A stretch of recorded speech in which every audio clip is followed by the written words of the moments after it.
All right, you're asking for it, so here it is. Listen to this. I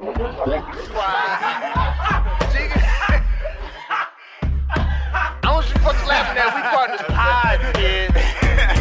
You understand? We in here drinking, singing, all that shit, dog. We sweating, getting wet, all that. Welcome to the 140th episode of the Drinking Partners Podcast. Yes, this is our Gale Sayers episode because he had all the moves, man. Y'all don't know about Gale Sayers. If you don't know, if you're not familiar, get familiar. That's a Hall of Fame running back. He killed it with the Bears, had all the moves. He like a Sanders like beta. Yeah, he was the original Sanders. Yeah, Sanders beta. Like he fucking dipped and moved and exactly. And that's how I feel about us. Like we got all the moves, man. We make all the moves. We may not be on the consciousness of the larger spectrum as of yet, but we will be there and we will be in the Hall of Fame. Yeah. And if you're looking for another 40, we can do Sean Kemp.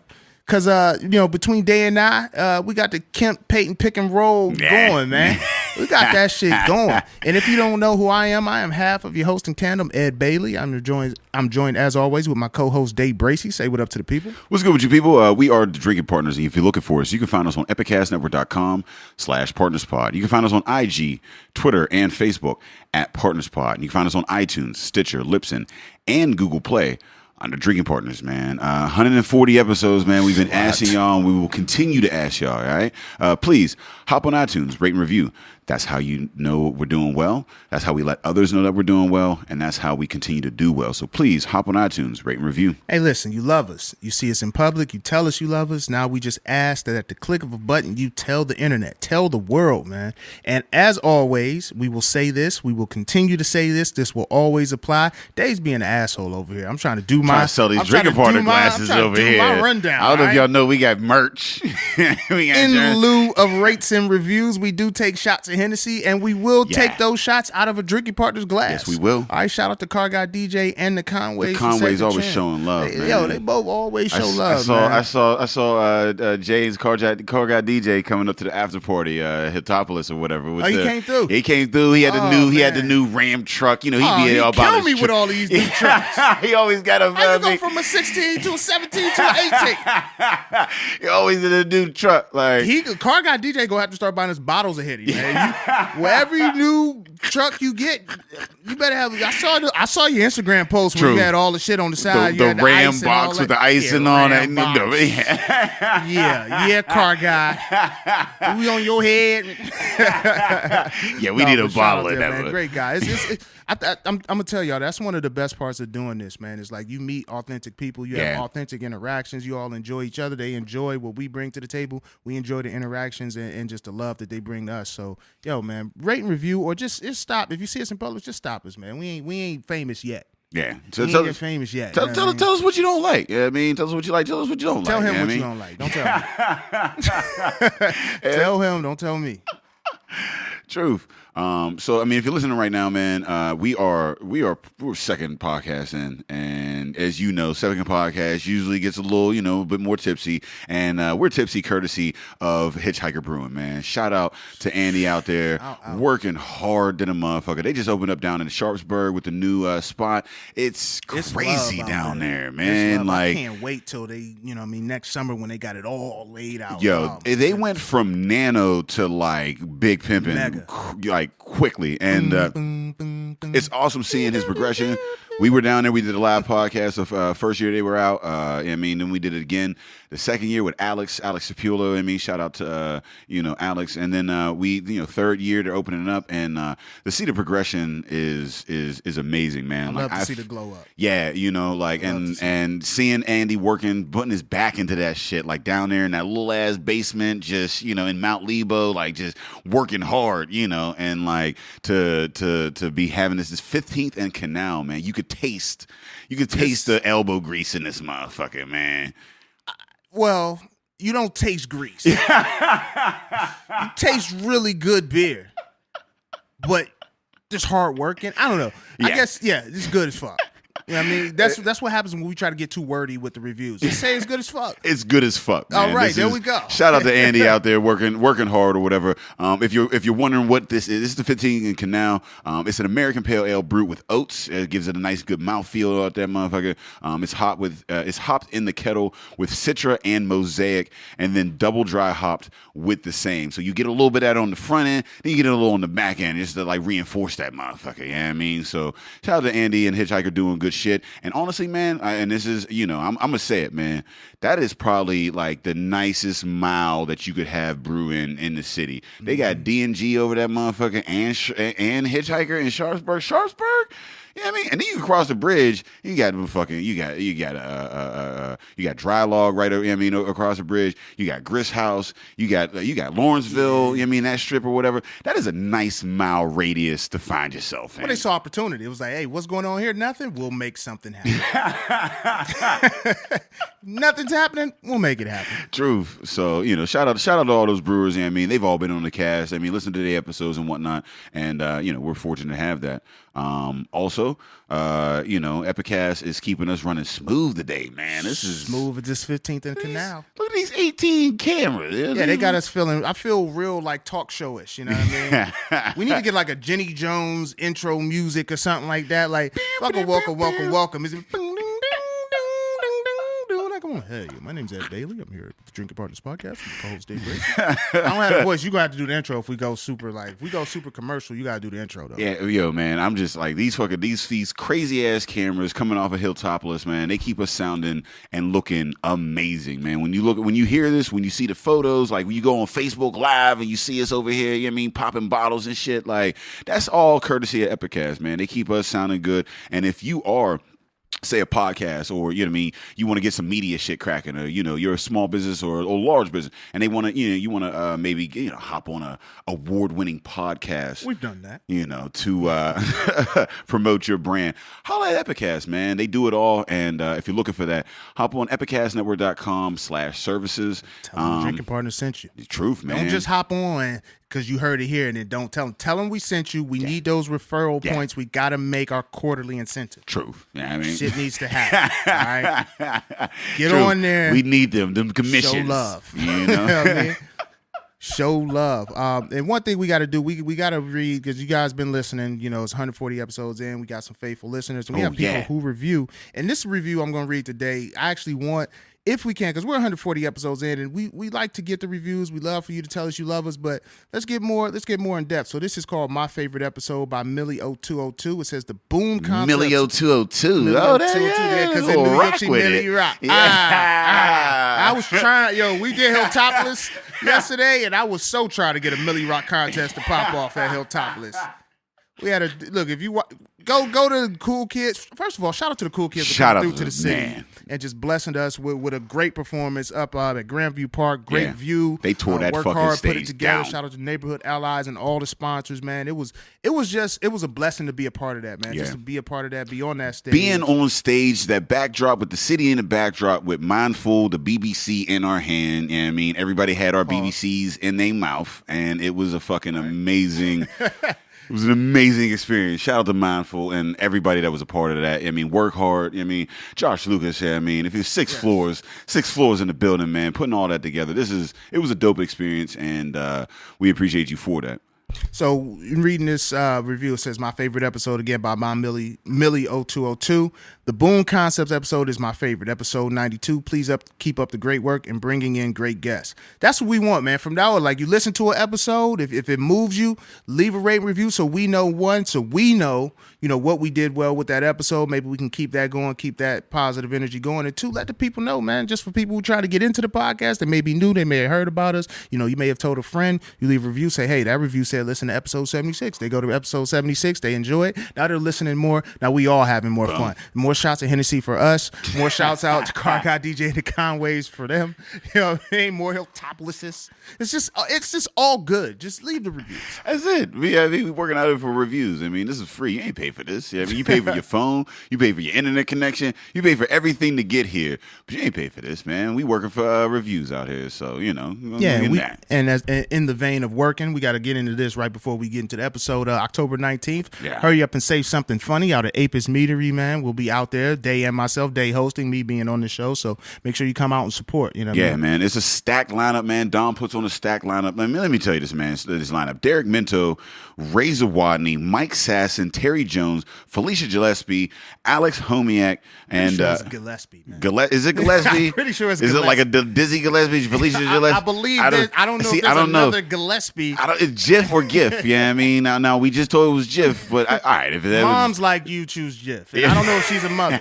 So. Felicia Gillespie. And that motherfucker went right back to Gillespie. Alex Homiak, and then we got a food truck out there. Dad's Mobile Grub is going to be out there with the food. And Dave, man, the shit that he brews up down there with those fucking meads, man. I just had one of my best friends come into the city. I mean, big craft beer fan or whatever. And like he brought in his boys or whatever. He's in town and like, and I'm like, yo, let's do some shit. He's like, let's go to some breweries. I was like, hey, yo, let's go out to Apis. You know what I mean? And he hit me back. He was like, that's a meadery. And I'm like, bruh, but it ain't. It ain't a meter, like it ain't what you whatever. Don't play yourself. Yeah, he was like, that don't sound like it. Sound like some old, like like some old like for the girls or like, bruh. Don't listen. Just give it a chance. Listen, I've been doing this for a minute. Give me my benefit of the doubt. Yeah, I mean, they showed up. They had the time of they fucking lives. Well, man. if you say it's for the ladies, that's never a bad thing. Yeah. Well, I mean, there weren't no ladies. It was a guys' night. Yeah, I mean, and the guys weren't like. Why would a guys' night not include some ladies? Well, they was all taken. You know what I mean, it was Well, so now it was like, now it was like they you gonna get me in trouble. Let me back up off of this.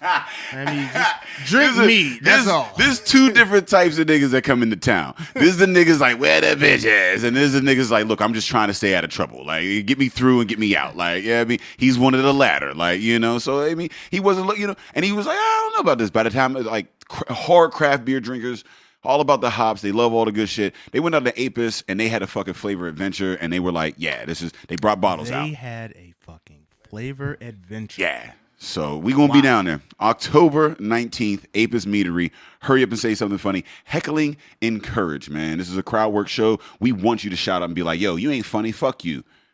And see where it goes. Say that to me, though. Well, here we go. So check out Hurry Up and Say Something Funny. We're going to hurry up and get into this podcast. Yeah. We got a special guest. He's the co-founder and editor-in-chief of Hop Culture, which is an online beer magazine. So we're going to pick his brain. Yeah. Yeah, I mean, we got to pick his brain. We're going to get the knowledge. And we're going to figure out how he got into it, what he drinks on the regular. But we want to welcome Kenny Gould to the podcast. Say what up to the people. What up? Good to be here. Oh, okay. Nice. You follow. Okay, he did the one. Sorry, he threw the ellipses in his speech. I'm still thinking about Apis. I love Apis. I do Apis love Apis, man. Dave is a fucking. He's a good friend. Yeah, he's doing good work, and he does fucking amazing. It's easy to like people that do good shit. I'm still thinking about the flavor adventure. Yeah. He's a good person though. Like it's like you taste his goodness in. Hold on. It's a flavor adventure, man. Hold on. He was mid-plausible. That's the first. This is episode 2 of 2. It took me. I was a little slow on the uptake with what was coming out. You know what I mean with my brain, but you can taste like. I don't know. Yeah, I don't want to use the word taste anymore this episode, but you can feel that this mead is coming from a good person. It's really good that you got a good person with a great product. He does something that nobody, like, it just, like, I've never tasted anything quite like it. No, it's great. It's great. And then you've tasted a lot. I've tasted a lot. Yeah. Yeah. So not like as much mead, but I mean, that's the thing about like mead is that like I before I remember like I met Dave and like we booked him for the podcast or whatever, and I never had mead before, but I knew it was the drink of Thor or whatever, and like I actually like I made a point. There was a couple places, and I was like, I'm gonna make it a point not to taste any fucking mead until I get this, you know what I mean, or whatever. And then I had it, and I was like, okay, this is mead. This is super dope. This is crazy shit. And then I started tasting other mead, and I was like, that's not quite Apis, yeah. Mead? Is this like, oh. So what is the relationship in your experience with craft and mead? Like craft, like hardcore craft drinkers, are they always hesitant for the mead? Have you had any articles written on Hop Culture about mead? Like, does it even? because we encapsulate it in what we do, but it's craft drinking altogether, and it's small business for us now with the hop culture. It might not necessarily fit in with that, but I mean, we haven't covered mead extensively. I would say that it definitely falls into craft, right? It's somebody who is running a small business, who is has a vision for a business that they're trying to, produce a product, generally using better quality ingredients and creating an experience for people, for sure. Is it wine? Is it beer? Is it liquor? What the fuck is mead? That's a good question. Oh, it's honey. I know it's fermented honey. Yeah, but like, because it like, especially with ape is like it drinks like a beer, like almost. Yeah. I mean, like he says it's wine. It's wine. It's well, wine. that's It's the honey wine. Legally, you have to get like different licenses for like cider or beer, liquor. I think it falls under like the cider license, but I don't think it's. I mean, it's cider not different cider. from wine. That's a good question. It's not really like my realm. No, I kind okay. of just like. I see it on the distant shore. It's like you're in Manhattan and that's Brooklyn. Like you can see it and like you might go over there, but like, you're in your own spot. Yeah, no, it is very like, like it's out there. And I'm like, I've only had a very handful. I had some home brews and like, whatever, but it's not like, and it's as delicious as it is, like, I'm surprised it's not more popular. Like a lot of people I hear, they're like, it's too sweet. It's too sweet. Like, it's too sweet. Yeah, I like it. I think it's there's some I've had that taste like dessert wines. Right. And I don't like those at all. And I don't honestly don't like ciders. I'm not a big fan of ciders. They're typically sweeter or whatever. I've had a few and they're like, all right, this is cool, but that's not my go-to. You know what I mean? Like, but like with this mead, like again, there might be other. I don't know if there's a style that Dave does or whatever that's different from whatever. But like with his, like there's dry, there's spicy, there's savory, there's sweet. There's like so many different. Like it's hard to be like I don't like. Right. My palate isn't adjusted to mead when you have a mead like 16 spectrum.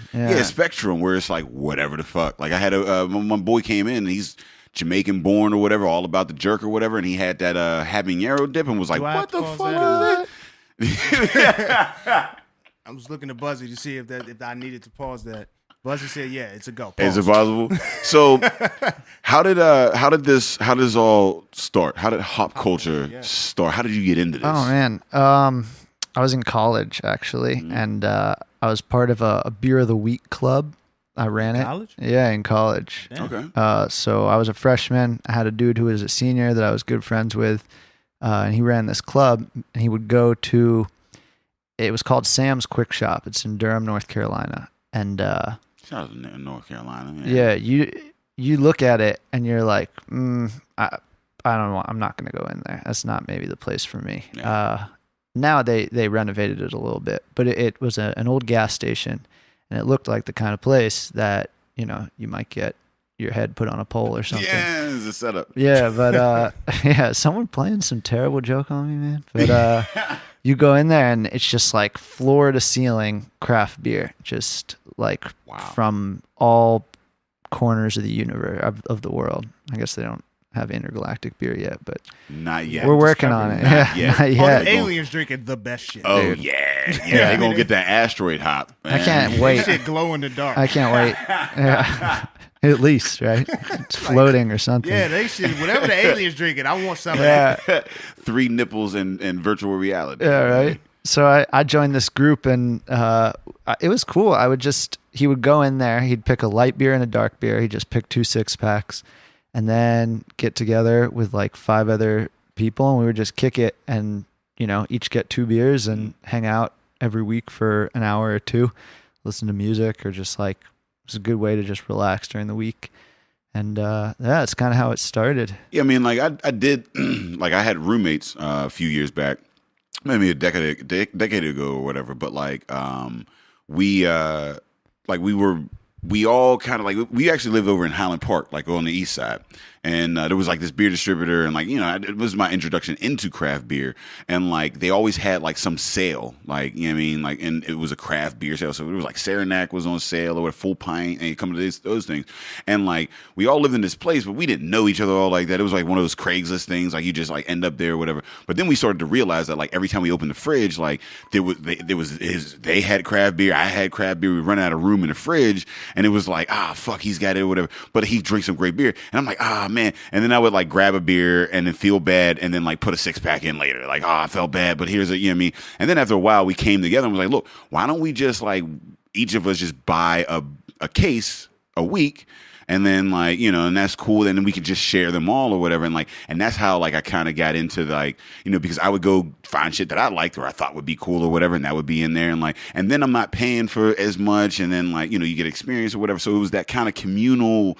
like atmosphere that got me into it. And it's crazy, once I got into the actual craft beers, you know, like scene with the podcast and whatnot, it's still very much a communal like scene. I mean, everybody like kind of hangs out, and they, you know, in the same sandlot, and like everybody, you know, everybody kind of knows everybody in degrees of separation.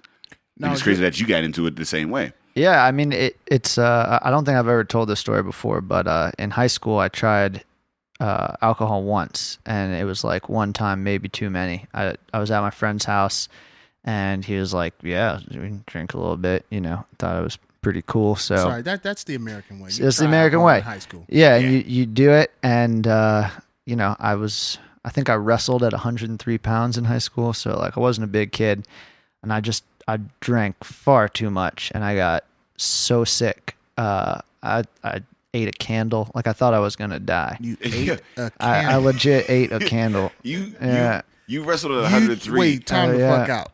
You ate a candle? Yeah, man, and I'll tell you, it wasn't that good. Like a Rite Aid, like tea candle, like a long scented candle. Yeah, I like took a bite. I mean, I don't totally remember it all, but okay. I saw the candle afterward. Like it had teeth marks, and like I was, you know, he's like, "Yeah, man, you were eating pizza, and you went to reach for the pizza, and you took the candle." You ate the candle. And they just let you. So they were fucked up because they let you eat the candle. Yeah. High school, it was a weird time. High school was a weird time. I wrestled in high school in 10th grade at 93 pounds. Did you? I was 5'2", 93 pounds in 10th grade. There you go. So who did you wrestle? See, me, dude. Yeah. That's you? No, fuck you, man. Hey, I wasn't a big guy in high school. I had cracked the triple digits in weight. I had. I mean, come on. Not till like senior year, man. God damn. Yeah, it was like 11th grade. I drank a lot of fucking milk, man. Yeah. And like, it wasn't like because I thought, it wasn't because I thought like, oh, milk was going to help me grow. I just was craving milk all the fucking time. You know what I mean? Weird. And I think it was because I was growing and my bones were growing or whatever. No. But I would like show up the basketball court with like those milk chugs came out, like, you know what I mean, when I was in high school. And like everybody was coming out with Gatorades, and I would come up with a milk chug because that's all like. You're weird. Like, you know, a lot of dudes in the NBA had these extensive growth spurts in high school. They weren't bringing milk to the court. You weird as fuck. If you on the side drinking a milk chug, I'm not picking you. I can't. I want to defend you, Dave. I can't.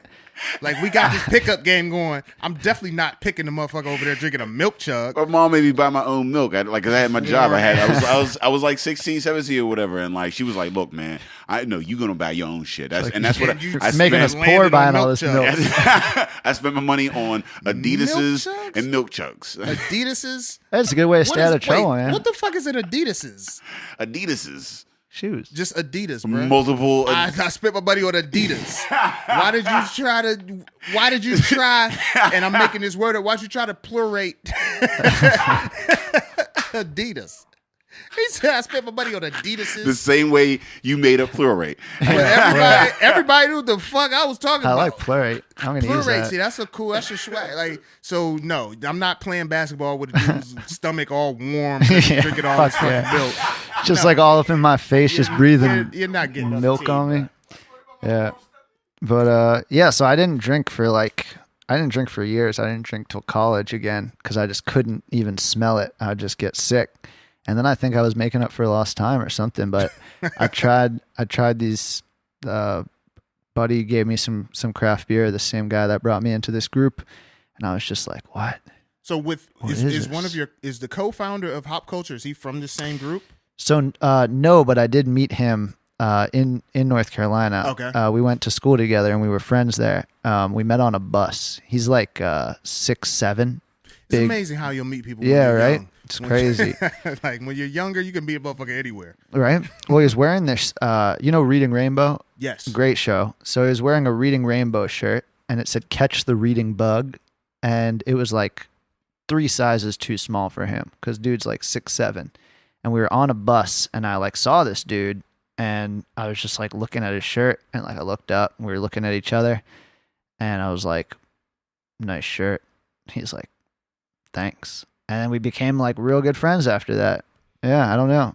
Just weird how you meet people. 6'7", the only thing you should be reading is contracts. Like, what you reading for, fam? Go out there and take Dave's spot on the basketball team. Because he's over there drinking milk. Drinking milk chugs. Yeah. Come out there with a Gatorade or a bottle of water and be like, no. Let the real hoopers get out. Yeah, right. Nah, I don't think he plays basketball. I don't know if he plays any sports, but we ended up moving to Manhattan after school. We both moved to Manhattan and both ended up writing for the same magazine. And okay, so prior to Hop Culture, you had already been in the was it in the print world at that time? Digital, all digital. So it was all digital, which is kind of why day. we chose to go digital as well. It's because that's what we knew. Which is funny because our last episode, Rob Soltis, they Great guy. Pittsburgh obviously print, and you being digital. So what do you see what are the, and I guess this is self-explanatory, but what are the advantages of being strictly digital here, and then how does that correlate with you doing craft beer? Sure, I think the advantages are innumerable. I mean, certainly if we counted them, we could probably come up with a number. But there's a lot of reasons. I mean, there's very little overhead. Mm-hmm. There's no inventory, right, that you have to move. Very true. There's no one post. It just gets shared everywhere. Right? No printing costs. No, you're paying for server somewhere, but it's not the same. There's no like layout. It's already all done for you. You can say fuck. You can say fuck if you want. We're saying fuck right now. We can do it right now. And we couldn't say fuck if we were like in print. You couldn't. We have the, you know what I mean? Because that's there forever. You know what I mean? Yeah, like we say fuck you right now. Fuck something up. Yeah. You go back and you change it. And it's done. It's fixed. Right there. You know what I mean? Right, which is great. I mean, the other great part of it is something happens, right? Something big in the world of beer that the people want to know about. I hit up Travis. I say, hey, I need an image for this piece. I'm writing it. Let's talk again in 20 minutes. Boom. 25 minutes later, the piece is on the air. It's live. So you break news a lot with trends and things like that or happenings in the beer. Oh, yeah. And I'm, definitely. You're like, they just found a new hot right? Oh, shit, that hot. Yeah. Yeah, which, I mean, in Rob, a cave somewhere. That was something that he couldn't do, obviously, with being in print. But yeah, sure. I see that. I mean, and so this week I was in New York, and Airbnb made a big announcement that they had teamed up with Resi, which is a reservations app. And so now in the Airbnb app, like Native Americans? No, like you can get like a spot in it. No. We're not going there. Reservations app. I'm no, like, you good? Like this is just a reservations tour, like, you know what I mean? But like reservation has a whole alternate meaning that goes right with what the English language. You just offended everyone from Erie in our last episode. The English language is a funny thing. Erie individuals or Native Americans on our team. Here's my thing. If I could tour all the reservations on an app, I would do that shit. Like road trip reservations. All right. Sorry. I lived with natives. A Native American. I had a Native American roommate for a while. Yeah, I am Native American. Oh, are you? My mom is Cherokee. Oh, that's wild. Yeah, that's when you said North Carolina, we're all from fucking North Carolina. We're the ones that didn't get kicked out. Right. Well, you ended up here somehow. Yeah. Well, it was warrants and shit like that. Yeah. There's a whole story. What are we talking about? Reservations. Yeah, I wasn't talking about shit because I'm trying to get work after this episode. Oh, fair enough. I wasn't saying nothing. Yeah, I'm gonna move over here, man. I'm moving closer to that. So I went to this, like, they do these press announcements in New York. It's like a big thing, right? So they'll invite a bunch of media. They'll give you a real nice breakfast. It's like real classy. Yeah. So show up. I'm there. Like the whatever 8th guy in at Airbnb is making the announcement that they've teamed up and they now have Airbnb has a restaurants tab in their app. So if you're like visiting New York City for the weekend, you have an Airbnb, you can just go into the app and you see what is around you. It's kind of like Yelp but Yeah. in the Airbnb app. It's all in one interface, which is cool. So like I'm sitting there, you know, I'm having a nice time. They had like all types of delicious food there, having nice breakfast. And I see all these people around me are just like on their computers, like furious. And I'm like, what are they all doing? Like they're not paying attention. This guy's talking. Like it's not very polite. And 10:30 hits, which is they embargo these announcements, right? You can't break the news until a certain time. So 10:30 was the embargo. Boom. CNN had a piece. Quartz had a piece. Like all these pieces were up. And I realized that in the 7 minutes between 10:23 when the event started and 10:30 when the embargo was released, They wrote that piece. Yeah. Wow. Yeah, and I was like, oh, I got to step my game up. I got to. Shit, we got to step our That game new- up. that new hop's 7 coming out. minutes? Everyone You know what needs to 7 know minutes it. is in a Yeah. podcast? Not a Do motherfucking you know thing. what the fuck 7 minutes is in the life of a man with 2 small children? I mean, I ain't doing shit in 7 minutes. 7 minutes? I ain't 7 putting minutes. my socks on in 7 minutes. God, motherfucker. Like, they had the picture. I'm not making a they bowl had of the- cereal in 7 minutes. I Like, ain't doing nothing in 7 minutes. I might get at the house. distracted between that bowl of cereal, like between Right. the pouring and the motherfucking pouring. Like, God, 7 minutes. So 7 these minutes. And they had a interviews are totally different now. You don't go in with degrees. You say, listen, give me 5 minutes to write a piece. I'll write a piece right now. Give me a topic, and I'll have a piece for you in 5 minutes. All right, talk about how Ronald McDonald's pants was flooding. Got you. Boom, 5 minutes, got a piece. Like, hire me. And see, I feel like college doesn't prepare you for that shit. Oh, not at all. Because I mean, I did everything procrastinating. Like it was just like this, and like, and you get good at that. You get good at just being like, all right, give me what you College need me to teaches you how do. to meet deadlines. Be at the deadline. exactly like deadline. And it is, yeah. I guess if you give a 7-minute deadline, you know what I mean? Like, but still, man, I'm usually like, I knew this was coming at the very first class. And I'm just still waited. 5 minutes before. Oh no, I'm like, you ain't got no with I'm a printing it out. syllabus, motherfucker. You give me a syllabus, I'm pushing all that shit back to that day. And you have no excuse either. You're like, fucking what was I syllabus. doing? And it's like, I I don't was know. living life. Yeah. My life ain't about this fucking dumbass 20-page essay you want. Why you want a 20-page paper? You don't have a life? It's 400 people in this class. You come about write a 10-page essay. What the fuck? You ain't reading these essays. you know what I learned in TAs, man. college? Fluff. Fluff. I will fluff them. It's a skill, man. Paper. Oh man, it is a skill. I fluff daily interactions. Well, you got to fluff daily interactions. Yeah, you At just- halftime, I don't know who the fuck I'm talking to anyway. I'm just talking to you because you seem nice and you seem to know who I am. I don't know who the fuck you are.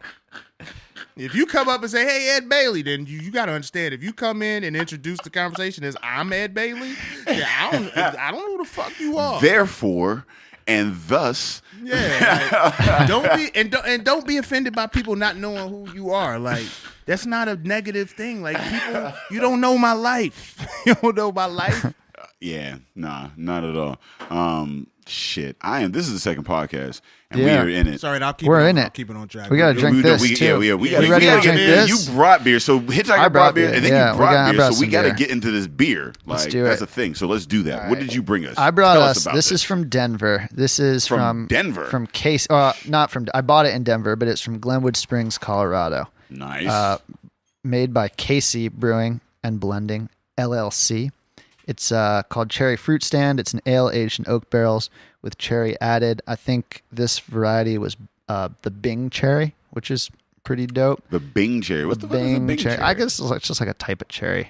Oh no, it's Like a type Rainier. Because I know what's the dip? The maraschino cherries. There's Is them the- maraschinos, the- but I don't think you Them want is that. the- Those are well-traveled the jar cherry. Yeah, But that's those are- what you the put on maraschino ice cream cherries at are the ones- Sarah's. Yeah, those Yeah. are the cheap cherry that they're in all the jars. or Yeah, whatever. exactly. That's all I know. Yeah, I know the maraschino I cherries. only eat cherry Pop Tarts. Yeah, I know black cherries. That's all. I I don't know what cherries. Pop-Tarts, fam. I don't know what cherries is in them cherry turnovers. Maybe the Bing cherry. I mean, Is it that's the it. Bing- I Maybe know, it's a it's probably sweet the cherry. Bing cherry. Probably not the Bing cherry. All right, I'm gonna put the mic down because I'm gonna open this cork and I don't want to kill anyone. Nah, All right, hold on. Oh, Yeah, you not in the did face. corkables? He done brought a corkable. He brought a in this corkable. joint. This is when Hey. you start dealing with motherfuckers who are well traveled with they drinking. Yeah, you're setting the bar here. Yeah, So you know, corking shit now. guess, future guest, if you find yourself on the drinking partners and you want to bring us some shit, corkable. Well, I think that would be one of the more glaring advantages of being an online magazine is that you now reach areas and markets that aren't necessarily in your immediate area. I mean, outside of making travel plans to get out and sample the beer and things like that, but you also have the outlet to go ahead and be like, listen, not only can I write something, I can write it. Obviously, I'm in Pittsburgh. I'll write it here, but it's going to reach. Yeah, I mean, because we reach individuals who ain't been in Pittsburgh at all. Yeah, we talk about Pittsburgh. We got like a beers DC like Cali crowd because they nice. spend a lot of time in cars and shit like that. Yeah, You know yeah. what I mean? And they like beer, so they listen and we're funny, I guess, maybe sometimes or whatever. Sometimes. I try to be a little Make a bit funny. joke or two. Yeah, I mean, so they listen, but they ain't never been to Pittsburgh. They're never coming to Pittsburgh. You know what I mean? A lot of people from DC come through Pittsburgh. Well, DC, yeah, I can see the DC Lot of connection. people from Pittsburgh. The Cali connection is a little weirder. Cali is hard, man. Yeah, because like- if you from California, you in Pittsburgh, don't matter what the hell you doing, we gonna look at you like, why the fuck is you in Pittsburgh? Yeah, why is you like, yeah. What are you doing? You already It's sunny over there. You What are you? made it, fam. You already made it. What the fuck is you doing Yeah, here? you ain't listening to this podcast because you're planning like a week vacation with the family in Pittsburgh. You know what I mean? Like, so the Yeah, if people you that over here is a deaf in the family. And you just It's a corporate alienated gig that every you one got- of your people who are listening because they're coming for a week. yeah. But you'll have a good time. Yeah, Yeah, Pittsburgh's this great. this smells. I haven't even tasted it, but it Smells smells, like cherries. amazing, man. It is Cherries, tart. a lot of the cherries have a lot of bite to them. When I like all of the cherry shit that I've tried, That's they tart, have huh? bite to it. Oh, that is fucking delicious. Yeah, that's some tart. But Oh you ain't man. make a sound effect on that one. Oh no, because like it takes you out of your But you fucking saw his element. face. I did see his face. So with the live stream on this one, that's effective. But Yeah. understand, we Nah, ain't live it- streaming every episode. Oh, You yeah. got to do the Dave Bracey sound. All You right. gotta Yeah, can we get what sound? Can we get a yeah? Can we get That's something? Yeah, it gives you the You little. cannot Yeah. do that sound. That's reserved for when you go home. All right, don't you ever. Bringing that into the studio. It hits you, and you know what I mean, it gets you in the sour or whatever. But like Yeah. it rolls over your tongue, like from the front all the way to the back, and then it pops, like it's crazy, and you could tell. Like, has this been aged at all? Yeah, it's been aged. This is bottled. Well, 8/2/16. Yeah, Man, man. he on a different level. Yeah, Yeah. man. This is very well done. I'm now This is starting crisp. to understand who we have sitting on the Oh, couch. yeah. I can't even like, and like the alcohol, like it's not even prevalent. Like it's not there. It's just a fucking like a fruity like sour just explosion, and you forget that you're drinking. Oh Like, yeah, yeah. Casey does some good stuff for sure. And where's Casey out of? Casey's in Colorado. Okay, Colorado. Mhm. See, Colorado, man. You know, I don't know. Here's the funny thing about Colorado. I don't know what the typical Colorado, resident looks, dresses, or anything like, but I know that they be on their level. They got their toes out. They out got there they, in the they got wintertime. but they got It's they, a toes out wintertime crowd. but they own their level, like be it with a flower or with the hop. You know what I mean? They be on their level. Yeah, Colorado no. know how to get it in. Yeah, no, Colorado with their hops right and their way. weed is They're very on on right point, way. man. They're doing some stuff. They be on some shit like, yo, I gotta take a trip out to Colorado. Yeah, man, it's all that, man. It's all that air out there or whatever. It's Yeah. all open and shit like that. And like it was really, again, like the same thing I said with Erie. It's like this. It's like Erie, but successful because you're out here and you got all the mountains and shit like that. It's cold as fuck. It gets dark. Pretty often in the wintertime or whatever. I mean, you got these mountains, you got these slopes. What are you I'm going to saying, do? You on your level, you got all this scenery. I'm trying to figure out how come no Denver Broncos are suspended? Like there should be a Denver Broncos suspended every year for some shit. Either for being like overly drunk or high. Like how do they avoid these pitfalls? Because they got the motherfucker that know how to get past that shit. If you gonna be in the country, they got the just- untraceable. yeah. I mean, they got a strain somewhere. They got a dude that know how to do. They rub they blunts with pine tars and shit like that before they roll. As soon as you come in, they have a 2-hour training video. Sit here, please. Welcome to Denver. Let's get you through this first season. Yeah. They got the Broncos got some shit they call a urine specialist where she comes in, she provides urine for you. That's some For all your pristine. tests, That's like, some good. Yeah, like she top level urine Yeah. specialist. She got a resume. You know what I mean, she could be whatever you want her to be. You what you got ADD? All right, I got this in my sample. I know how to do that. I got ADD in my urine sample. It was like I was watching this Chris Rock movie. where he like ran for president with him and Bernie Mac and shit, and he got Head of introduced to state. the whole head of state, and he got introduced, and she introduced herself, and he was like, "Who's that?" And he was like, "Oh, that's she sleeps with you because we got sick of people getting in scandals, so we just provided, you know." They had a whole training camp of like, you know, process. Yeah. It was dope. Shout out to the sex workers out in the world. Without you guys, this world would be more violent. But I don't know if that's going to be an Epicast or Drinking Partners message. Yeah, I don't know if that's a hop I culture mean, message. goddamn, Dave. I know this is episode 2 and Buzzy wasn't here. They just shouted out the sex workers of America. I don't know how you sex feel about workers that. of Colorado is right next to Las Vegas.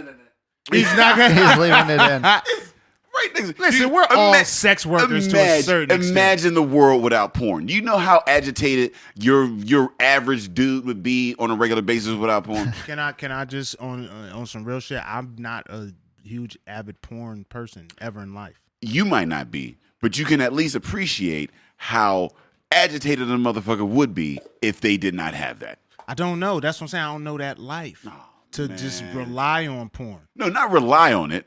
Hey, like you don't rely on it. Some people it's a do. thing that some people do. I'm not talking about There's that. walking porn at every on I'm not every talking about street. I'm there's not talking walking about the porn. degenerates. There's porn at the bus stop. There are people you can sleep with everywhere. Why are you watching this digitally all the time? Why are you watching people have it's too much penis and porn for me. Like I just Here's what your problem is.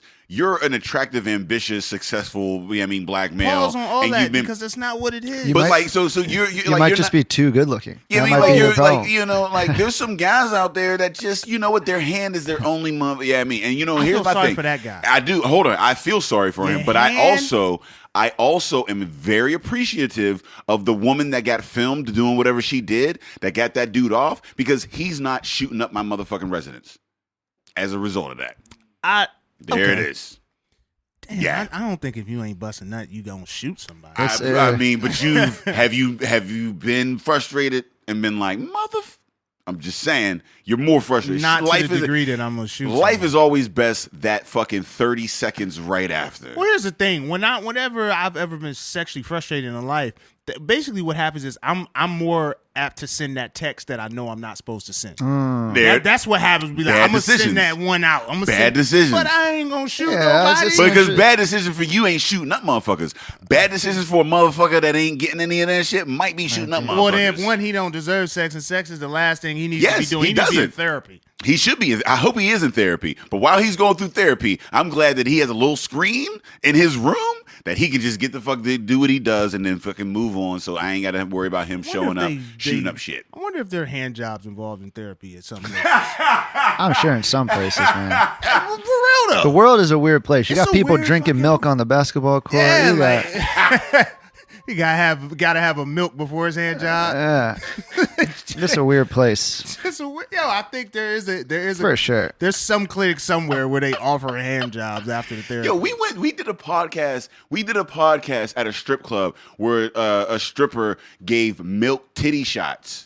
Like I just want to just bring this did. full No. circle. We This is did. the life that No. we've seen. Like she gives This the other side of hop culture. Yeah, This She the gave- softer side of serious. got to write a piece on that or she something. gave titty milk shots. So yeah, I mean, So somehow trying to relate this back to you, what's the weirdest or strangest, I guess, type of beer that you've tasted? that's a Like good in your one. experience with Yeah. hop culture, what's just the Damn. strangest type or flavor profile that you've experienced? Ooh, that's a great question. Because last night we had Rock Bottom and they did a coconut stout. I hadn't had a coconut anything before, but that shit went Oh, it well. gets- Like it gets weird. after drinking it. It makes sense. But yeah. I mean, that I've tried personally. yeah. I mean, in a lot of the Belgian styles of beer, like gooses, which are made Is that what it's called? goose. Gooses? Well, there's goza and then there's Goose. goose. So what? All that sounds like Yeah. cheese. Yeah, it does sound like cheese, It right? does sound cheesy as Yeah, shit. yeah. So what? Because like I know there was somebody. Like, I They're think two very different. One is Belgian and one is German. Okay, the German is one. Is Goza. That's Goza. Gose. Yeah, that's Yeah. the one I'm thinking of. Uh-huh. And then there's And then there's goose, Geueze, oh shit, and I that's ain't Belgian. even- That's a type of lambic. Do you know what lambic is? Yeah. So yeah, so that's- lambic is like, just for people who don't know, it's a sour beer made up of you you make beer in different years and then you blend it, and it can only be made in a certain region in Belgium. So it's like champagne. You can't make champagne out of the Champagne region of France. Otherwise, it's just like sparkling wine. Yeah, right, yeah. exactly. And so are the monks making the lambic? no, typically not. Nah. The monks make like the Trappist beers, like the quads and the triples and the doubles. Yeah. But goose, like a big thing in like that style of beer is like funky flavors. So people will describe those flavors as tasting like a barnyard or tasting like a horse blanket. Or like earthy, like manure, even. Yeah, like and like people are into it. Even in wine, like that's people eat ass. Yeah, people do. People do for sure. They do. Like, so Dave's like, oh, they do. And Buzzy's out. Buzzy just peaced out. We just learned something today. There is a market. Yeah, there's a market. There's a market for this beer. I'll get you a goose. I hear what you're saying. all right, so people they drinking fertilizer. But I mean, but you got to think of cheese though. Cheese is described as funk and feet and 100%. Shit like that. You know what I mean? Like we eat a lot of shit that typically, like it's acquired. It's acquired taste. Yeah, you know what I mean, like, and sometimes like horse blankets or like, you know what? As That's a what kid, you want. Have you had a horse blanket or barnyard beer? I've never literally tasted a horse blanket, but I have tasted beer where I've been like, I can imagine that's kind of what a horse blanket tastes like. Yeah. Kind of just like barnyardy, kind of like funky, earthy. Some hay. Ass, yeah, like, exactly. You know what I mean? All that. Little horseshoe. Not smoking no hay in the middle of the barn. They made hay cool. You know how hard it is to make hay cool to black people? Yeah. Smoking on hay in the middle of the barn. That shit was hot. Yo, Crucial Conflict came through real quick and heavy. And they even got R. Kelly on that shit. Out of Migos Chicago. of 1993. That's what they were. They got Chicago. They got R. Kelly out of Chicago. R. Kelly ain't never seen a motherfucking barn in his life, and he was in that motherfucker. Yeah, no, Crucial Conflict. Shout out to them. But I mean, if you think about beer in general and alcohol in general, it's all an acquired taste. I had alcohol for the first time when I was a kid, and I was like, "Why the fuck are you doing this to yourself?" Ain't that nuts, a trip? How man. that shit happened? Because I don't know. I don't know if this is a thing that goes across all ethnic backgrounds. But I know in our ethnic background, a lot of times you get that first drink from that auntie who throws them house parties. Yeah. And she'll give you a little Sip thing a little, of rum or sneak something, you a little. and it never goes well. You never be like, well. "Ooh, I like this." It's always like, "Nigga, what the fuck?" I thought it was cool. Like, why'd you? Oh, You make all these good ass pork chops and you wash it down with this bullshit. Fuck you, auntie. Yeah, I'm never drinking. that's what you say at 8. At 8. And then about 7 years later, you're at a party, and it's Big Booty Judy's at the party. She has a drink. And you're like, you know what? I should be doing that too. Yeah. And then that's how it starts. Yeah. That's how it starts. Yeah. People are having fun. This seems Yeah. what? See, I'm Jewish, and almost every Jewish holiday, like sometimes we just make holidays up because we want to eat, and that's what we do. And every single one, I think that's all holidays, pretty much. Yeah, all holidays are a Thanksgiving reason. is. you get. There's one where you fast, and that's actually coming up. Oh, but man, see, we didn't but other get than that. it's like there's 4 cups of wine at like every holiday. Like you're always drinking wine. Which isn't as bad as like getting wine slips. isn't as like flavor wise. Wine is much easier than beer. Like Right. I mean, like my first like taste was Schlitz Blue Bull. And I mean, like that was the first time. Like it was New Year's. And like my mom was like, "Oh, it's New Year's," and she gave me like a little like fucking cap of here you go, and I was like, "What the fuck is this?" Right. You know what I mean? And then every other beer experience that I had after that was still like why the fuck? This is fucking garbage. But wine is a fruitier and like I mean the alcohol is a little bit more. It's like I think my first beer was Old E. Oldie, man. It had the name. So like my first actual drink of alcohol was rum and coke. At my auntie's party. Yeah. She gave me that shit. I immediately went upstairs, spit that shit the fuck out. I ain't go back downstairs in that party at all. Because, you used to try to go down in that party and dance a little bit. And they would be hyping you up like, go ahead, do the little bit dance. Do that, go ahead. After she gave me that rum, I was like, fuck you and everybody in this bitch. I don't like none of y'all. Why would y'all do that to yourselves? Stand I upstairs. don't trust y'all. Y'all make poor life decisions. Reading a book up here. I had Sega. Like, I had the Sega. That's when you used to have to travel with your game console if your cousin didn't have it. Like, if you ain't got Sega, I'm bringing you my had the backpack. Yeah. Oh, the backpack and the controllers? Yeah. I mean, it was always, because I never had it. I always had the system after everybody else. So when, like, Nintendo came out, like, I had Atari. And then when fucking Sega came out, I had Nintendo. So I was always like, so I never had to travel with it. But every house that we went to, somebody came in with the backpack. Like, with the controllers. If you on good terms with your cousin, you brought 2 controllers. Yeah. If he was acting an ass that last time he was there, I got 1 controller. Yeah, I'm just playing my season. we not gonna play against each other. Just my season. Truth.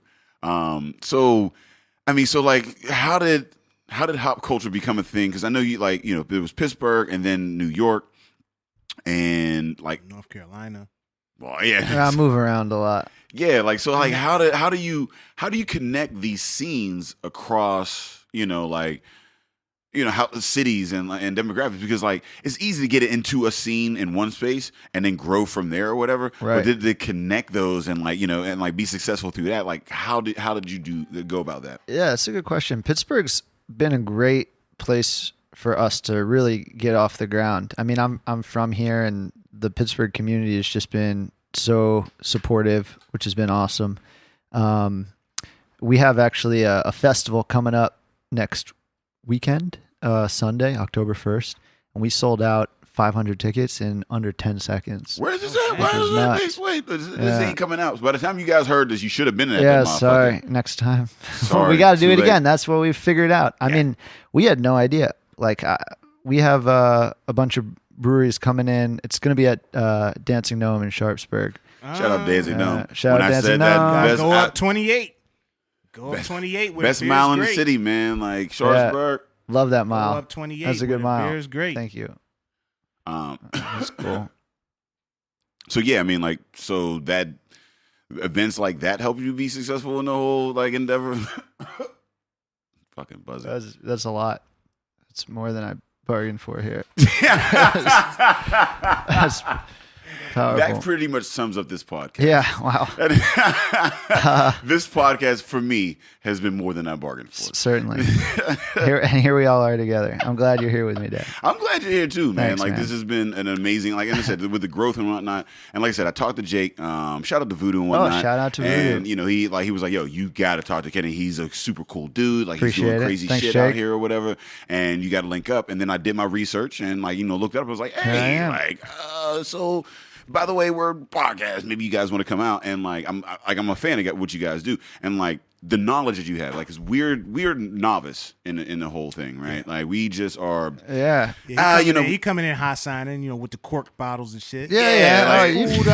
We just like shit and we try to describe it as like it's good. That's I think that's that's kind of what we're about. I mean, my personal rule whenever I'm drinking and like I end up drinking more than I want to just because of my job.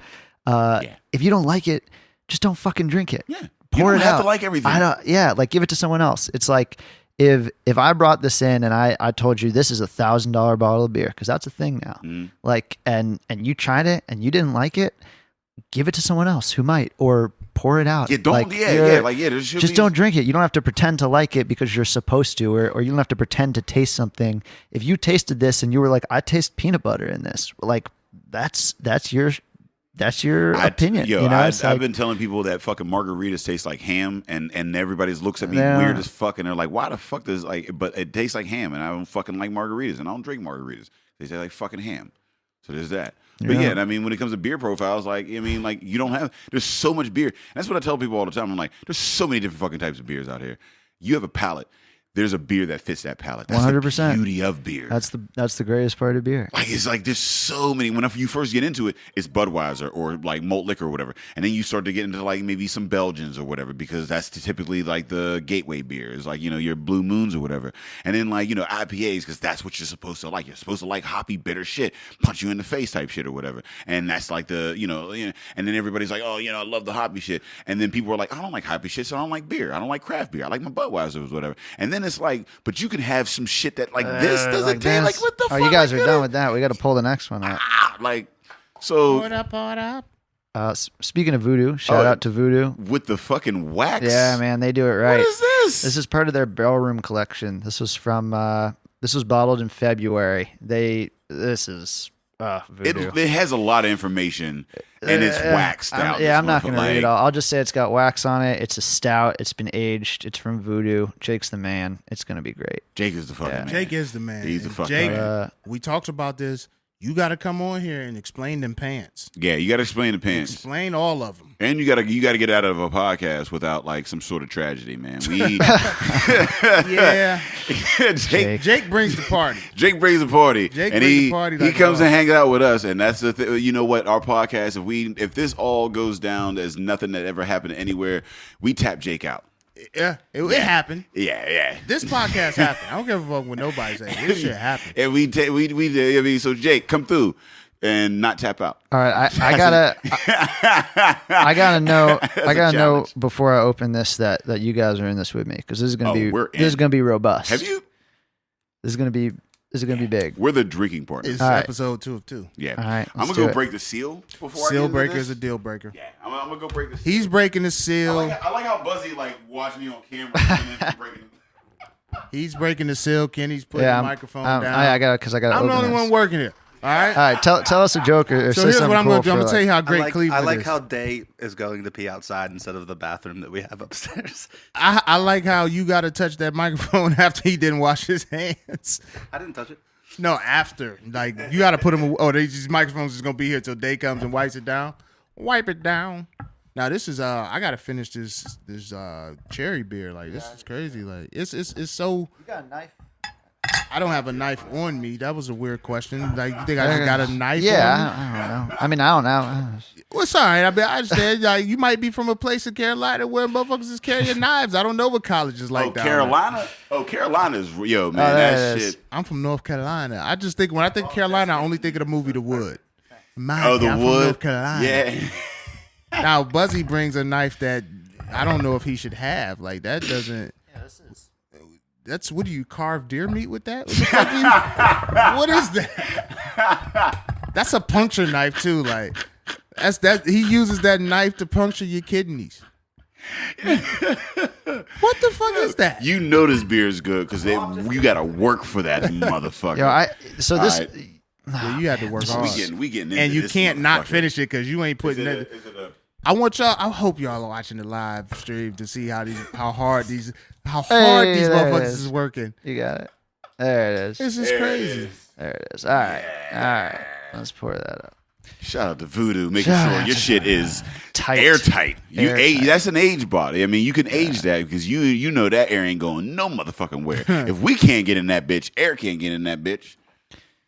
So, I just wanted to back up because I totally didn't answer your question, Day. That happens sometimes. But yeah, thank you for being on point. yeah, I mean, the goal is really to grow organically. So, I think that's the only way you can end up in really penetrating different markets. It's like our goal in starting the magazine was to put out high quality beer journalism for this generation, and that's kind of what we're focused on with the magazine. At least we've started doing some events as well, and that's the same thing. It's kind of like what isn't out there that we would want to be reading, what isn't out there that we would want to be doing. So when we did like the festival that's coming up, for instance, we said, what is a normal beer festival like, and like how do we want it to be different?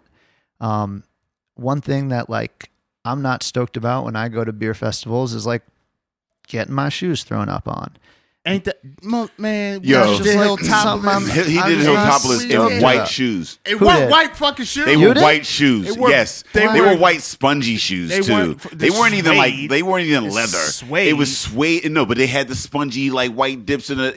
They were very absorbent shoes, And that maybe and was they were That white. shit is- Thank you. They That- probably best First weren't. of all, Probably the shoes not. were not white. Maybe They were leather. Actually, the same color of Dave's skin. That's what the color of the shoes were.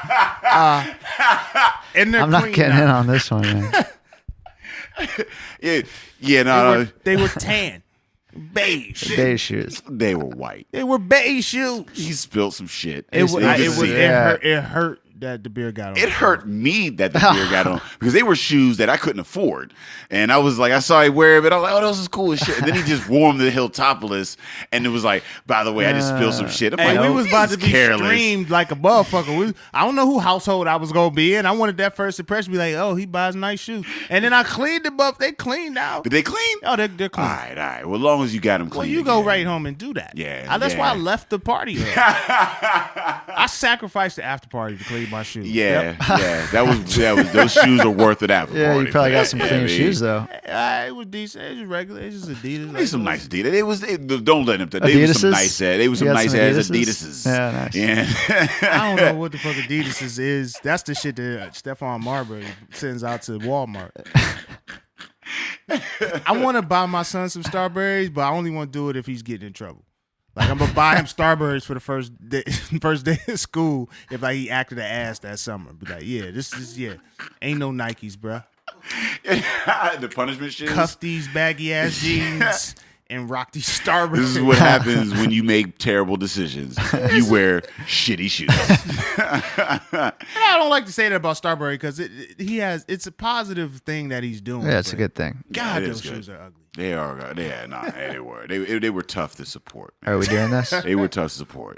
Starbursts are worse than the Lonzo Balls, the Big Baller brand. Have you seen them shit? Those are ugly as fuck because they're expensive. They're ugly and expensive. What pisses me off. That's what makes them ugly is the $500 price tag. It's like, damn. And I respect what he's doing. Like, I do. Try to, don't go with the Nike, make your own shit cool. But damn, if you couldn't make a pretty They shit. were ugly as fuck. Even if you go some basic shit, go basic before you go ugly. Because if you go basic and then you put a big price tag behind it and you give the message of like, we're just trying to do black shit, black owned or whatever, cool. But like you made it to where they were unwearable. Even if I wanted to support your shit, I didn't want to because they were ugly as fuck. If they were plain, I could do that. It's just whatever. I'll put my jeans over top of it. Those are not shoes that you could put your jeans over top of. Yeah. Yeah, I mean, and just Or let if the. you did, they would be tied super tight, and your jeans would be super baggy with like several cuffs. Anyway, move on. We gotta move on to the beer because I just had a thought. But do you think? Yeah, you finish it in sour. I'm about to get into this.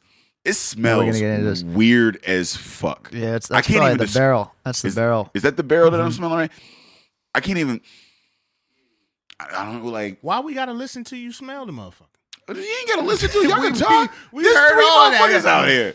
There's three motherfuckers in there. And Buzzy. Y'all All can right, do we whatever can- y'all want. yeah, I'm sniffing you're my shit because smelling I it? like Yeah. to sniff my shit before I drink it. Yeah. But it smells funky as shit. It's like Yeah. like some cheese or some weird Oh, shit. there you go. See. I don't Yeah. need funky cheeses. Oh, the point, by the way, about not getting my shoes thrown up on is that, so we're trying to do something a little bit different, right? Yeah. So now you got to sign a contract before you come in, which says you won't throw up on anyone's shoes. Now I made that up. I believed it. 'Cause I was Yeah, like, no, I saw this is you a looking Jewish at me. motherfucker that's been in some places. No, and I was no. like, that makes some sense. Oh, yeah, thanks. What? I wouldn't mind going to a place where you had to sign Right? that. That would be. Yeah. Now Like, I'm thinking. I wouldn't be turned off by that. I'd be like, you know what? Fuck yeah, don't throw up on my shoes. I'm happy when I get patted down. Yeah. Because I know, at least, motherfuckers get patted down. Damn, he Yeah. done moved to Beaver Yeah. and changed. I don't think. Ain't that a bitch? I've never not liked the pat down. That makes me feel a little bit safer. Because I know if it's going to go down, it's at least going down in the parking lot. Yeah, fair You know what enough. I mean? And if I sign a waiver that I don't like to spill shit, I don't like spilling my shoes. Yeah, I would wear white shoes to that function.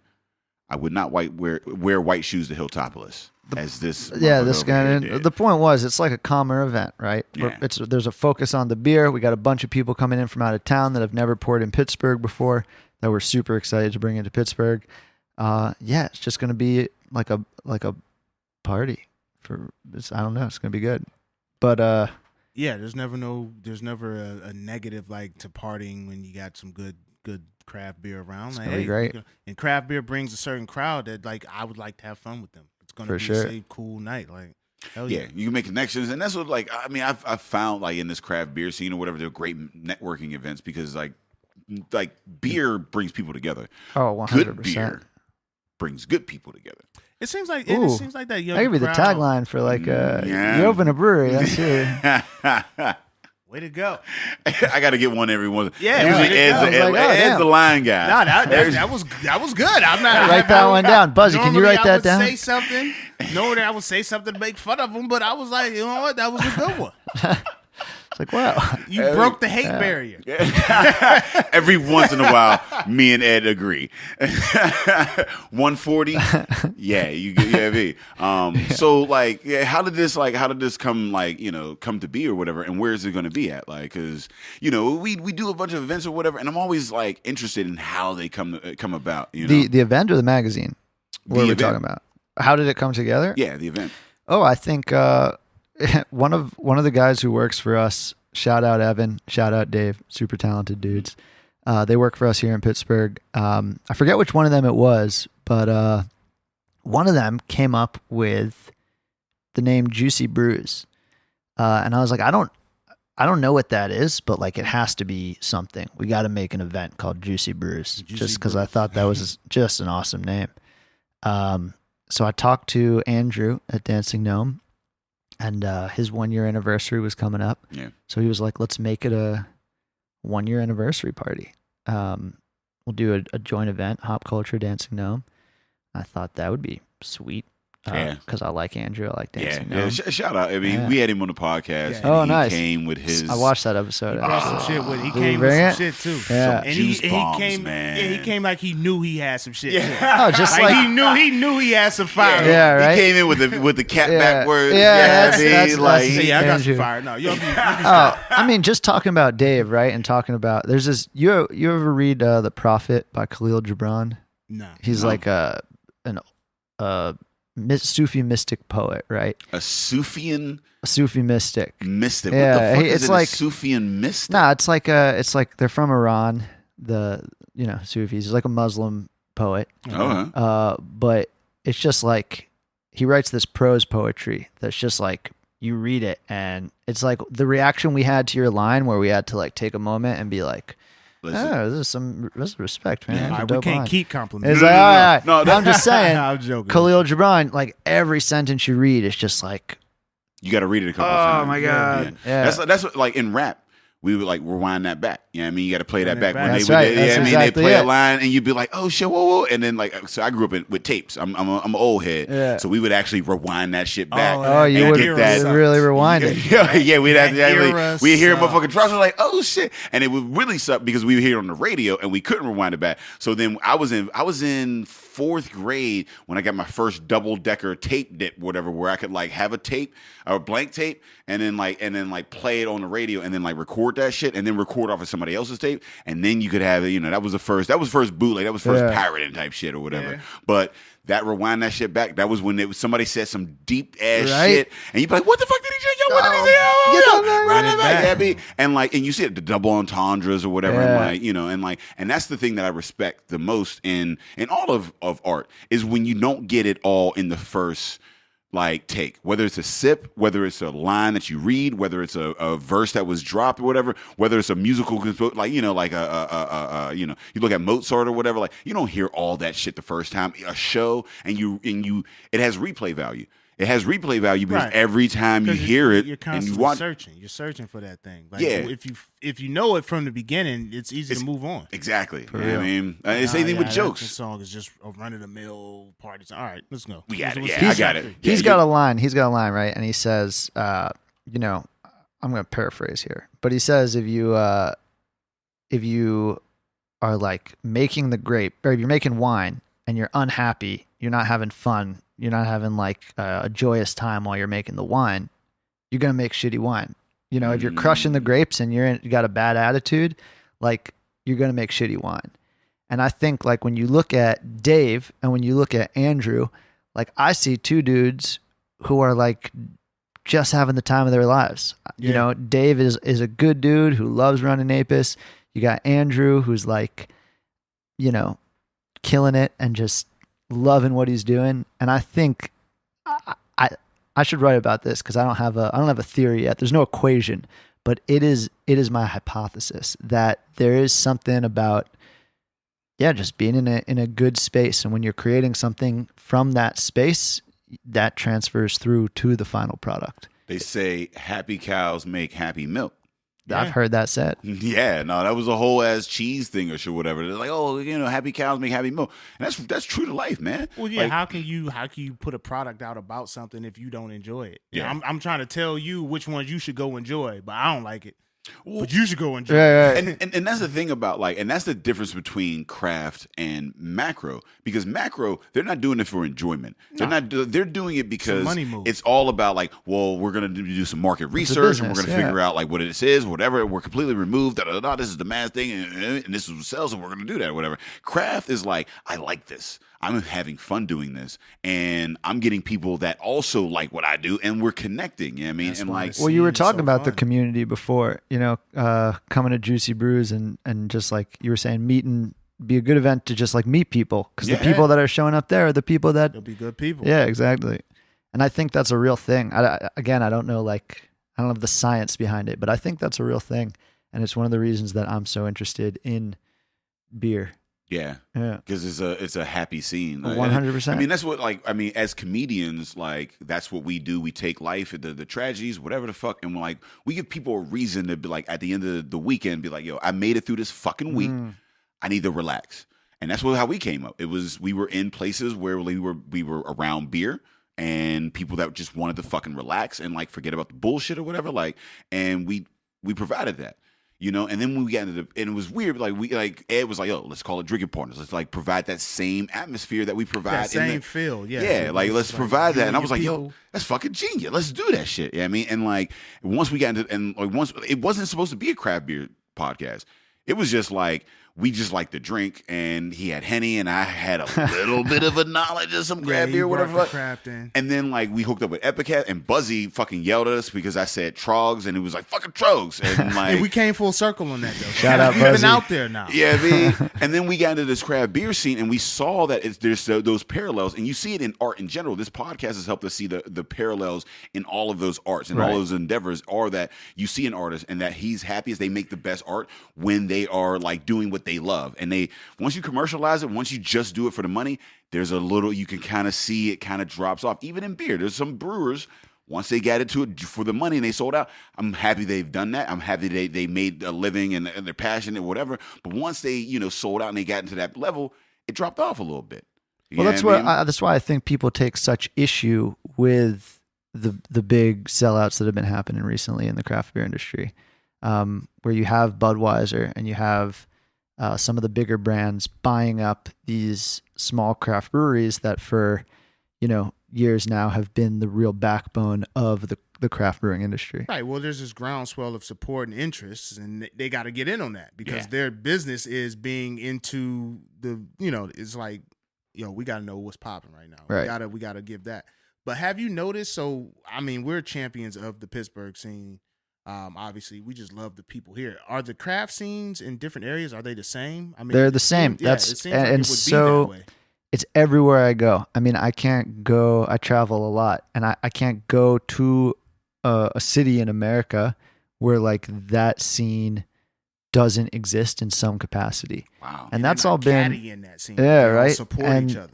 I mean, they support each other to the degree that there's a brewery in New York that something went wrong with the company that was supposed to provide their equipment. Mm-hmm. And one of the other breweries was just come into our brewery and use our equipment until they get that sorted out so you can get up on the ground. And not only that, I think that a lot of craft breweries are really interested in their local communities, like East End Brewery here, doing younger guys of the community, Voodoo, of those areas, I can bring this to my town. I can make that imprint. I was from here. This is good. Y'all should come and do this. And it's exactly. And that's what I love about the craft, because it's capitalism, but done right almost. Right. You know what I mean? It's because you look at Dave, he's, he helps us sports, and the craft beer scene has been amazing to us as artists. They've shown, they've shown so much love to us, getting into the scene or whatever. And they do care about they care about their product. They care about the local community. And they also, like you said, when that example of you're having a bad time, let me help you out until you get there. Right. Pepsi ain't doing that with Coca-Cola. Fuck no. Yeah, I mean, Oh, you can't get your shits out to this arena. We just gonna take your slots because the customers need cola. They need cola. Like y'all don't need to be here. We'll take care of it. But the thing that and I've had this conversation or whatever. I was out in Railroad. We were out there for whatever the fuck, but like it was Railroad Brewing out in like Columbus or whatever. And the conversation was like, you can go to a brewery, and because we were out there and we're like, we don't fucking know anything about Columbus, anything around here. And he was like, yeah, go here, here, here. Where else can you go, like, in business in any way, shape, or form? You go to fucking Sears and be like, oh, y'all ain't got this. Anywhere else I can get there? Well, I'm not at liberty to say. I don't know, sir. You know what I mean? Like, but, like, you go to breweries and, like, they're like, yeah. And they're excited to talk about the people that they, they fucks with. Yeah, I mean? Like, and the same thing with, like, with the comment that we've done is that, like, we see folks that we like fuck with, and like I'm excited when other people are doing well. I'm like, yes, go do that, because if you do that well, then people are gonna know that this is done well in this area, and then they're gonna go look for everything else. You know what I mean? That's there. Like nobody's going to see one comic. Nobody's going to drink one brew. People want to be like, oh, this is good brew. Y'all got a good brew down here? Well, where else can you get some more of this shit at? That's you know like the best square mile in Pittsburgh, right? You got Dancing Gnome in Sharpsburg. Yeah. Right down the street, you have Hitchhiker just opened up. You got Grist House and Dry not far away. You go across the bridge, you got Arsenal Cider House. You got it's like Full Pints down there. And they'll Hop Farm. The like amount of new breweries I've learned about from just talking to other brewers and being like, I go to a new city, right? I was in Portland, Maine last week, and I was up at Allagash Brewing, which is one of my favorite breweries. And I was never heard of them. Yeah. I've also never been to Portland, Maine. Yeah, it's a good spot. But I was with them and the guy said, hey, have you tried Mass Landing? I said no. And I went over there and now I've tried Mass Landing. It's like the amount of support, within the industry, for other people in the industry is, I think, if you're going to have capitalist society, that's what capitalism should be. It's the perfect mix between, business and art and science. I mean, because like the whole crafting or whatever of the brews and whatnot, like that's science and it's art. And then you have the business side of it or whatever. And cross-culturalization is that's evolution. You look at Mesopotamia and the boom of human evolution, of society, the boom of society. It was Mesopotamia. That was all these motherfuckers from all these fucking continents coming to this watering hole and trading ideas. The Greeks and the fucking the Romans and the fucking Europe and Asia and Africa and all those motherfuckers were trading. And that's when we went from just tribes kind of just figuring some shit out to the boom of civilization. And then you look at the arts, this podcast, everything that we're doing right now is a cross-culturalization. It's like you've got a fucking great aspect, a perspective on this, and you've got a perspective on this, and we trade those perspectives. Like when you look at the gypsy brewers, and I didn't even know that was a thing, but the brewers that just go from brewer to brewery and just make beer in their shit. Right. Using other people's equipment. You don't have to spend, hundreds of thousands of dollars getting your own equipment. The fact that you could even go to somebody else's brewery and be like, look, I'm going to come in here. I'm going to make my shit so I can sell this shit. That's like being a barber and going to a shop like, yo, can I use this chair? Yeah, right. Hook me up with this chair. You're not going to get anything from it, right? My man stay up the street. I just need to use your chair. He needs to shape up. You're getting married tomorrow. Like, come on. You ain't gonna pay no booth rent. But you look at the comedy scene and as comics, when we travel, we go to we looking at stages. It's like, yo, you got a stage, I'm coming through, you know what I mean, da da da da. And we grow as comics as a result of that. If it wasn't for somebody providing a stage in New York or in fucking Chicago or in LA or whatever, I wouldn't be able to grow as an artist like myself. You know what I mean? And it's crazy to see that in the craft beer scene, because you think of it when you look at the macro of the Budweisers and all that, it's all very fuck you, pay us. And then the local scene is the exact opposite. So much more arts, in that, camaraderie and whatnot.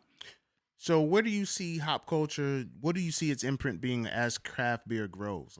You guys, now you're doing the Juicy Beers event. So, those type of events I feel are going to become more important. It's going to be more standard that this happens where creatives, millennials, young professionals get together and just enjoy life together in a setting where, we can have some alcohol, but it's going to be quality alcohol. We ain't just out taking shots at a bar on the south side type shit. Like we're in a good event in a good space. It's owned by someone that we know personally and have that connection to.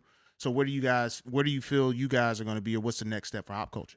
Oh, I mean, as a new business, it changes every month. You're always thinking about kind of where you can go and how to keep things fresh. And what's coming up. But I think what you said, I think events are something that we're really looking into, and providing experiences for people that are new and exciting and really different from what a given scene has, which is why I think we're really interested in Juicy Brews, bringing in a bunch of breweries that have never poured in Pittsburgh before and giving people, things that people in Pittsburgh have maybe heard of. And heard of as being really good, but maybe I don't want to drive, 8 hours to get something. So to have people come in to the city and so for so long, I think there's been a lot of the same stuff in the city. So just having that access to new things, and we're looking to do that around the country in a lot of places. So that's something we're definitely looking at. I think editorially, right? You always want to be growing as a publication. Yeah, definitely. So really, yeah. So, question we're gonna ask every fucking expert, because everybody All right, that knows hit me more than with I it. do. What's the next wave? What's the next What's wave? the next wave? Oh, Man, man. what's The coming up? wave. You gonna do this like you gonna get mad different directions again, like The next the way you go, wave. they gonna be trying everything. Everybody got a different opinion of what it is. Yeah, we've heard. Yeah, but it's dope because like it's fun to talk to people that know more than I do, because everybody knows more than I do. I'm going to tell you what I think it is. But it is, And there it is. You yeah. heard it here first. You heard it here first. Y'all about to hear this here first. You From heard it Hot here Cold first. Friday. Okay, I never agreed with you about the horns until now. If we could go into that with some exclusive. You heard it here first. Yeah. Yeah, I love that actually. Buzzy, can you get that in? A few horns. You got a cap on the horns. I feel like 50 Cent's about to walk in or something. 50 Just cent like, per horn. Yeah. Here to present. All right. I think we've gone all the way out. We have the craziest, heaviest, most interesting flavors we can find. And I think we did that because for so long, all we had was Budweiser and, Heineken. And it got us through some hard times. Yeah, You know what I it mean? got us through some. Budweiser and Heineken and the 90s, macros, they got us through some hard times. You know what I mean? Your dad might not have talked to you throughout your I'm childhood. not saying it's bad. I'm just saying for so long we had one thing. We went all the way to the end of the spectrum to where you get things, that's just like this new funky ass experience. bourbon. Chewy, I have not flavorful. tasted anything like this Right? It at brought all. me a new experience from a place that I can go down the street. right? Yeah. So What the hell? so we went all the way, and I think we're coming back. I think restraint is the next act in craft beer. I think In what ways? I think we're going to be seeing Jeff Stuffings, who runs a brewery in Austin, Texas, called Jester King, said complexity through simplicity. And I think that sums up what I think the next movement in craft is going to be. I think people are really going to be focused on lagers like Pilsners. And Shout out to Helicon. shout out to Helicon. The Ahead Germans of- are yeah, coming, right. man. People did move away from lagers because Mm. lagers and Well, pilsners they- are the things that Right? you used to drink before you get into craft. Yeah, Right. It's yeah. like, oh yeah, that shit's still open to be. That's open to be attacked. Like, all right, let's The let's Germans focus are in. coming. But I think if you put like saying I drive a German car. I fucks with the engineering, man. I don't know. I the gotta finish Germans are with it. Yeah, coming. fuck with the engineer Germans. until it blow your fucking. They just porch had that out. election or something. Didn't they have an election yesterday? Yeah, and it turned out better than our election. Yeah. Yikes. every election. Right. It's when motherfuckers voted MVP at the playground. That went better than this last one. Like, fuck out. Yeah.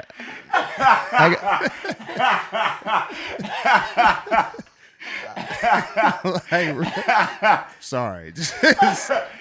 Yeah. Man. That's real life. It's like a new podcast is about to start. We gotta stop. We gotta close. Yeah, right. There's a whole nother episode. Oh, boy. Like, fuck, man. It's the second one that happens, man. You asked for this. I just want everybody to know before we got on here.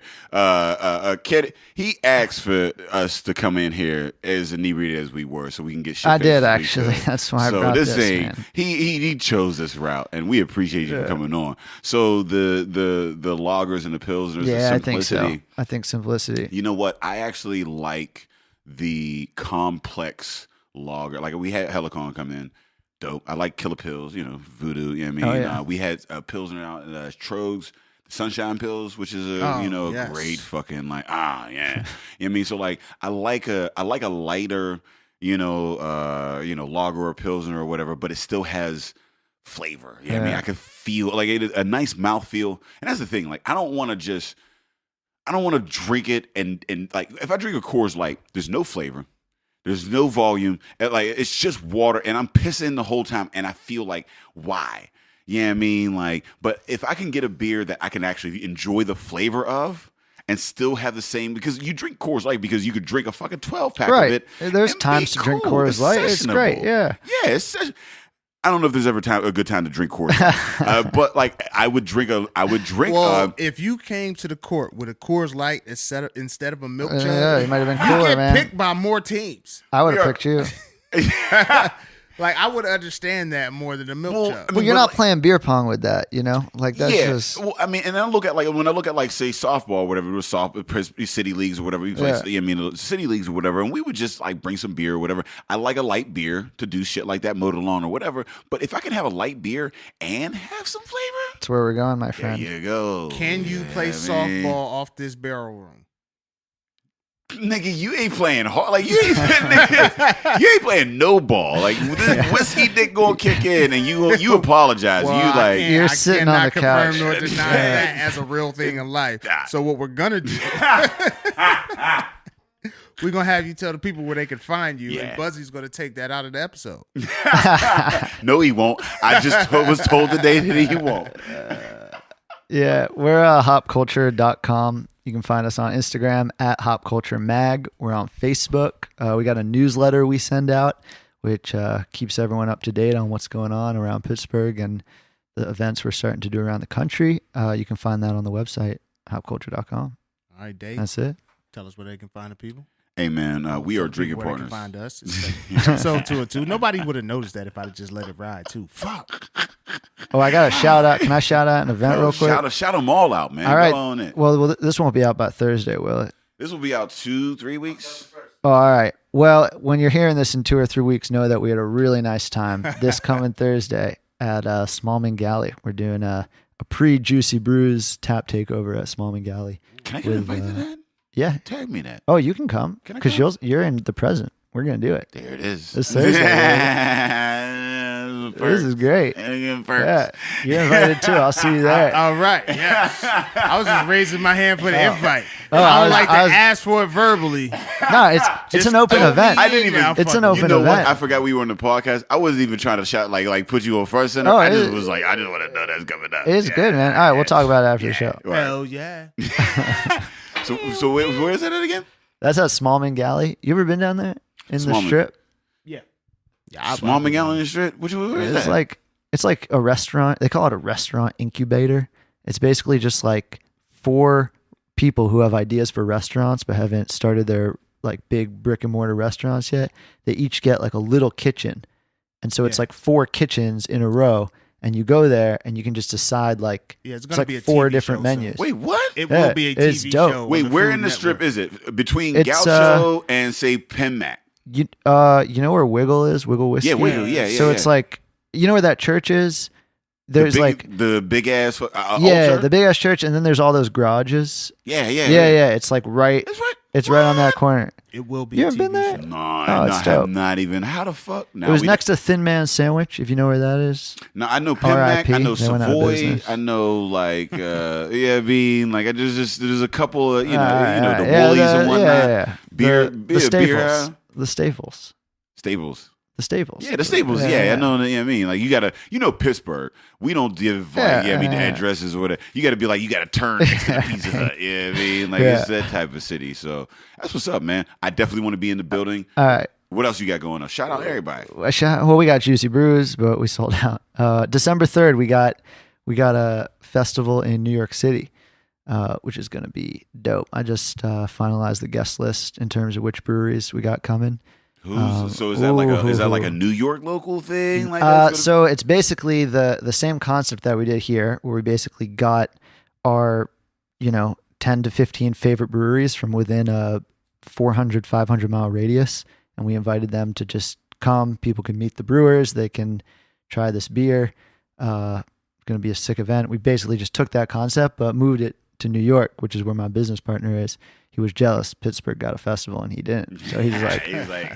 But so we have a really beautiful venue there at this place called Industria in Brooklyn. Industria? Yeah. Is it I thought it was like Industria. It is. And I got corrected on the phone the other day. But I will say the space is beautiful. Yeah. I'm super excited. Industria. It's Industria. Oh yeah, you gotta have an umlaut. You gotta have like something, one of those weird German accents over the U, if you're gonna call it Industria. Yeah. Like you should. Yeah, it definitely should have some sort of mark to let you know in printed form. Oh, they're great. They've been awesome. Yeah. But so we're doing it there, and got some dope breweries coming from. Nice. And that's definitely like, so where can I get tickets and how much is that? Because we like to know what's the date night looking like? What kind of night is this gonna be? You know, like is this the premiere event? Am I gonna be in between a paycheck? Like what's my event? It's a high end event. It's gonna be a classy event. We have but we haven't released ticket information yet.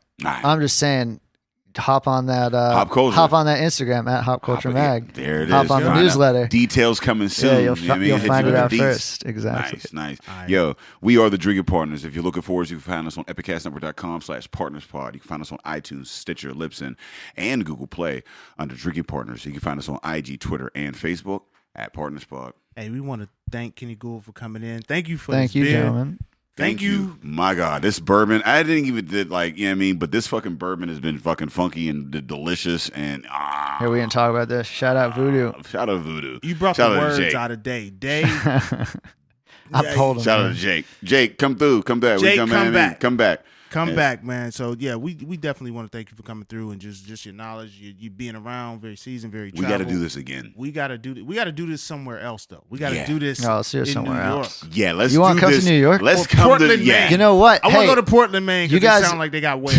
You guys I don't know if they do. want to come to the festival in New York? Yes, and we do a most podcast on the assuredly festival. would We do would that. love to come to New York. That's going gonna to happen. podcast Because we got a mezzanine. This is my mind is blown here. I've always wanted We to do got- a podcast. At We got a mezzanine. mezzanine. I didn't even know what a podcast or a mezzanine was like 5 years ago, I didn't- and yeah, that was right? always I my didn't know what a lifelong dream. mezzanine was till he said I could go there, and I just imagined I have a seat and a microphone. What the fuck a mezzanine All right, is? we're getting you out there. It's I gonna think be you good. two performed at a mezzanine at some point. Yeah, the capital M. Yeah, capital M mezzanine. I want to be iTunes downloadable. That shit. Yeah, but we want to thank you for coming out, man. As always, Drinking Partners is the crew. Epicast is the family. We out.